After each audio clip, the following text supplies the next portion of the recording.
Alright, so today we're going to show you how I've been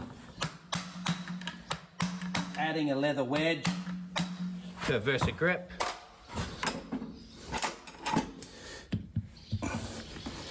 And we'll go over what kind of packing I use.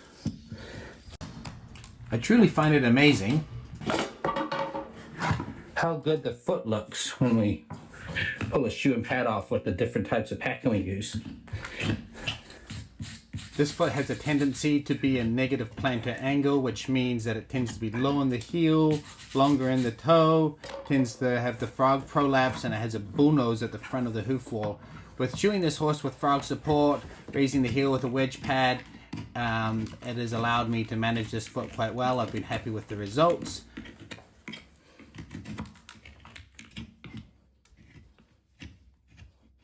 Just started hitting waxy sole there on the lateral side. Just started hitting waxy sole on my medial side.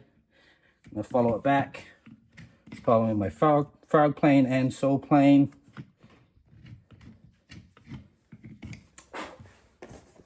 I'm starting my nipper run from roughly the widest part of the foot forward and trimming the foot that has the most growth first, and then I'm going to taper in the back half third back to the widest part of the frog.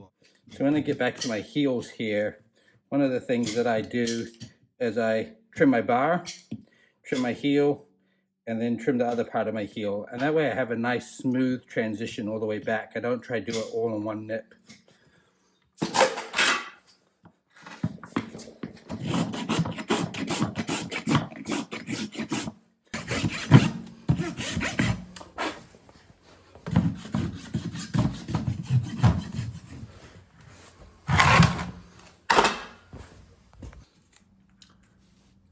Mark the lateral side of your shoe and then go ahead and scribe a line of any extra material that you want to trim off before you start fitting the pad to the shoe.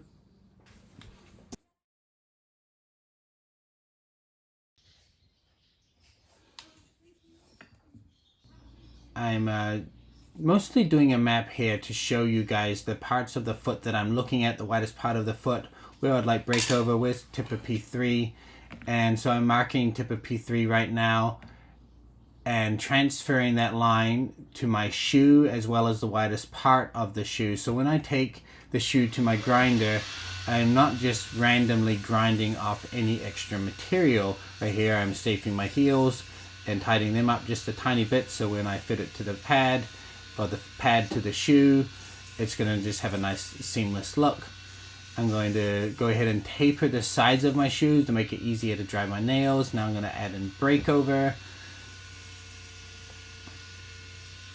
And so ground force reaction, now I have more surface area from the widest part of the shoe going backwards and less going forwards with the mechanics that I built. Go ahead and have the smooth side of the leather down and the clips up. I'm going to trace where the beginning and end of the clips start and end and scribe it.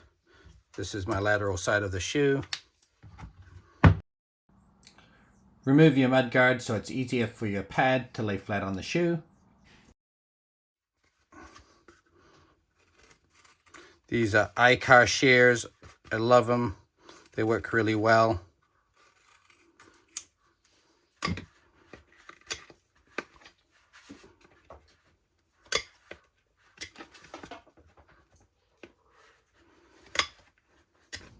Now that we have the notches out for the clips, the pad fits nicely in the shoe. I have a piece of Stole rubber mat laying around. I use it every day. Works really well for shoes that have clips on it. You're able to put the shoe in the corner of the rubber mat and the shoes lay nice and flat on the table. There's two little holes in the injection mold right here that I often use when I'm attaching a pad.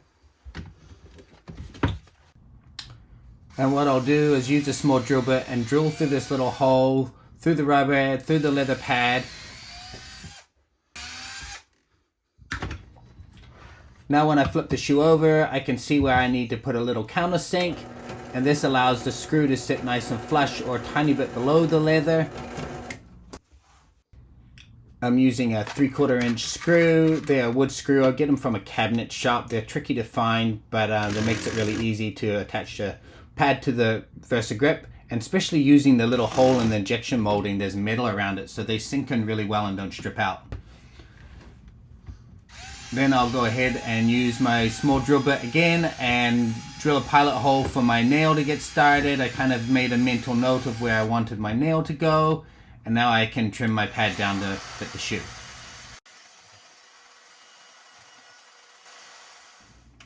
Clean up the excess material of your leather pad so it has a nice professional look.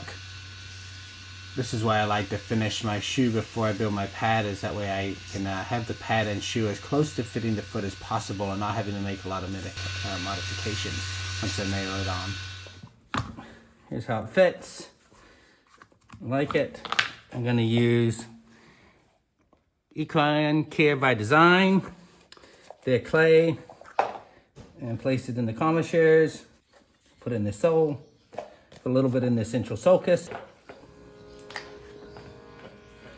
I'm using magic cushion to then fill in the voids, and once I've got close to getting it level with the horse's foot, I go ahead and just nail the shoe on right away.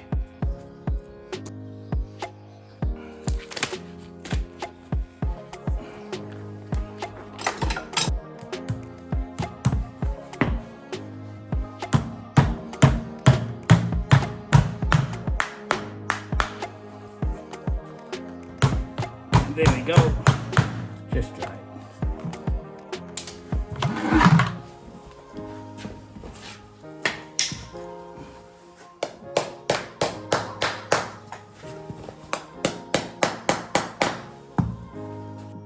Here are my nails, they're blocked at 90. There's 100 ways of finishing a clinch.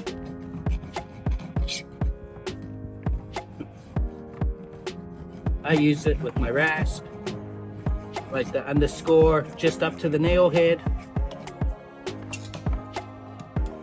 And these might be just a smidge long, so shorten up just a tiny bit.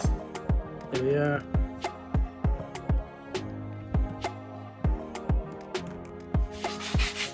So I don't always top dress a foot. In this case, this horse's foot is pretty dang close, so removing any extra material isn't necessary.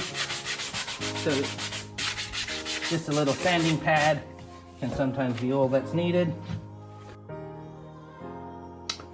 Hope this has been helpful for you. Stay tuned for more videos for tricks and tips. Please like and subscribe if you found this helpful. Cheerio.